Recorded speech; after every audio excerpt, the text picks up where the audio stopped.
Hello class, hello families, hello teachers, Richard School, Homeschool. It's nice to see you in our Miss Kramer's art class. We're doing a tape lesson today, and as you can see, students already started on these, and these are creating the scripts edges like they did here.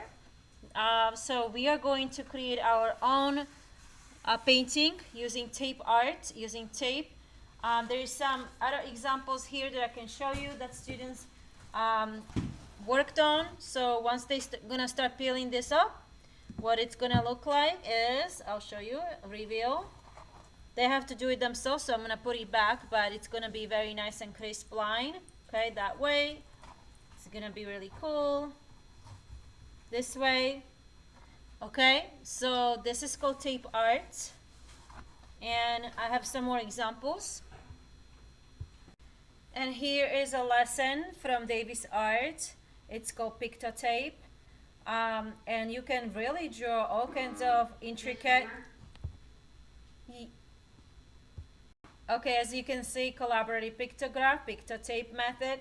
These are some older kids as well, but you can see they actually made all of these out of tape. So you can make organic shape, not just straight lines, when you really try being careful. So you can even create textures, and you can create buildings like these. These older kids in high school, they even know how to make people. We are in elementary, so we're gonna adapt our lesson to a little easier.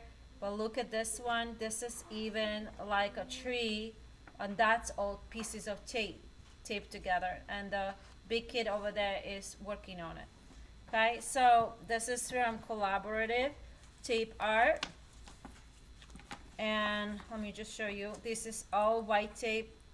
Oh, no, actually it's black tape, and the wall is white. So sometimes you just keep it and you don't pull the tape off. Let me see. This is called Moonwalker. It's a nice poster of a tape art, and it's a huge mural. Houston tape art. Moonwalker 2019 was a temporary mural made by tape art crew at the John F. Kennedy Library in Boston, Massachusetts, to celebrate the 50th anniversary of lunar landing on July 16, 1969, and the first human on the moon. So you can make really big projects with this. So this is just beginning 101. We're just gonna start with a nice easy lesson. And so as you can see, we're just practicing here. This looks like really cool, some simple shapes. So when you peel that off, it's gonna give you some really clean edges, as you can see. But the students are not done. So in the negative spaces, they're gonna paint the cardboard negative space. So we were practicing on cardboard, okay? These were third grade classes, so in fifth grade you can do even more intricate. You can cut the tape. Also, it works with tape too. So when you peel it, you actually get a nice crisp edge. Just make sure you paint on top, and don't try to get the tape somehow underneath that tape sometimes if it's not glued correctly. So make sure you push enough. But yeah, so these are going to have a wonderful reveal. We might do several layers, but see how crispy that line is. So you're gonna be painting the negative space once you design some kind of interesting design. This is just a simple from third grade, some rainbow shapes, but the lines are gonna be nice and crisp once that is peeled.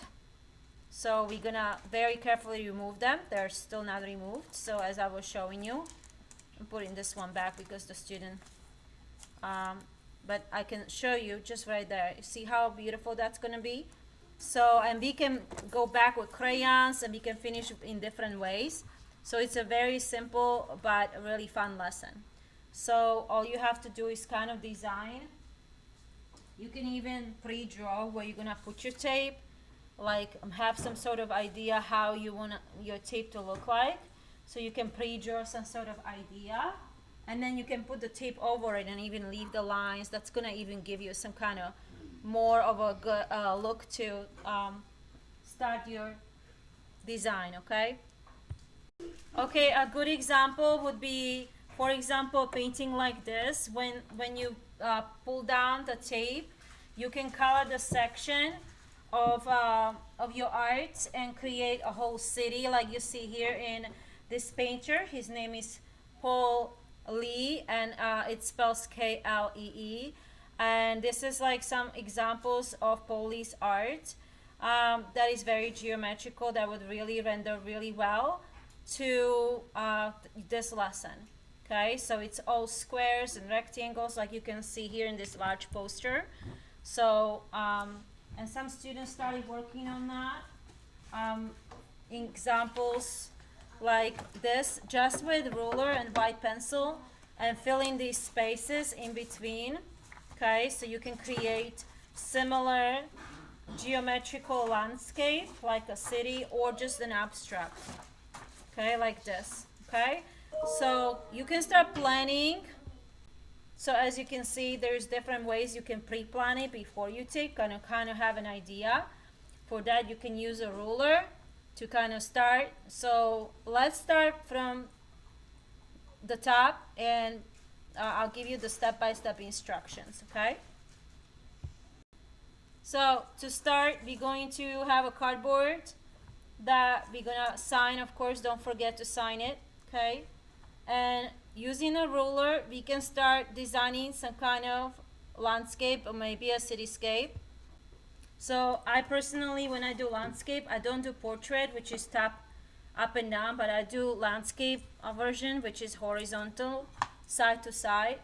And I like the beach and everything, so I'm gonna plan mine as some sort of beachscape. So I'm gonna do, I think, a couple of lines going this way, and I'm gonna create sort of like a sandy beach this way, and I'm just going diagonally. And then my water, actually my water line is gonna go this way, so it's gonna be lines of tape that are gonna be different width going this way. So what you can do to a tape too, when you have a tape, you can also cut it like this to get different widths and different textures, so it can look like waves. So you can actually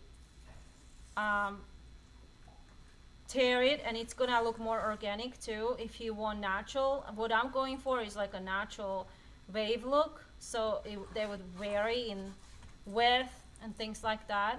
So once I peel that off, it's gonna have that natural background that I can add either colored pencil to or oil pastel to, or leave it the color of the cardboard. So I can just do like how the waves would look like when the light reflects on them, and have different widths and kind of create a feeling of a movement. I can also do like a horizon line. This is where my sun would be, so that one I probably will keep nice and straight. Maybe even mask a sun setting. If you're doing natural landscape, it's a little harder because you have round shapes. If you're doing cityscape, it's a little easier because the lines are straight. Like usually buildings are the color of the shape of rectangle or square, so that's a little easier than a sun that is round. Because when you have round shapes, you kind of have to cut, even using scissors. Instead of just tearing for the sun, probably would be good to use scissors and cut yourself a little round shape.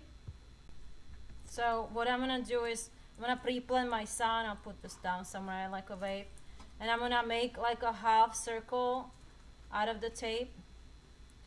So be welcome to use the tape, and I think I'm gonna take that off. Maybe I want like sun in the middle. Should I have it in the middle, or maybe to the side? Maybe right there somewhere to the side. So if I want the sun a little bigger, you can put a little on top just to round that edge, make it look a little more rounder. I'm gonna add a little bit like so. So as you can see, this is much harder than a straight line. So the ones I showed you, the student work, were a little simpler. But here we are 5th graders, and those were 3rd graders. So I think with you being older, I think you could try something a little bit more harder and challenge yourself.